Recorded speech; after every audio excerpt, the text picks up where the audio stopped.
মাশাআল্লাহ মাশাআল্লাহ মাশাআল্লাহ।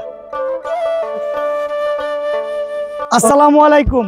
সরাসরি মরিচ ক্ষেত থেকে আজকে মরিচ তুলবো। মরিচ ক্ষেতটা পুরাটা দেখাও তো বাকি না।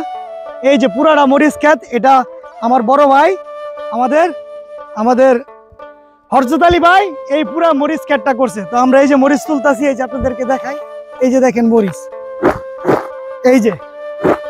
এই যে মরিচগুলো কত সুন্দর। এই পুরা ক্ষেত থেকে মরিচ তুলতাছি। তো মরিচ তোলার এই মুহূর্তটা আমি বন্দি করে রাখছি। এখানে আমাদের বাবিরা আছে, তারপর আমাদের বোন আছে, তারপর আমার বাগিনা, তারপর ওই যে আমার হুপু এই সাইডে মরিচ তুলতেছে। তো সবাই মিল্লা নিজের ক্ষেত থেকে আমার যখন মরিচ তুলি তখন এটার অনুভূতিটা আসলে অন্যরকম লাগে। আর এই মরিচের স্বাদ আর ওই যে কেমিক্যালের মরিচ যে আপনারা খান, এই দুইটাই পার্থক্য অনেক। এই যে দেখেন কত সুন্দর মরিচ, খালি আগুন আগুন আগুন, লাল, অনেক সুন্দর। ভাইজান মরিচ কিরকম হয়েছে এবার ফলন?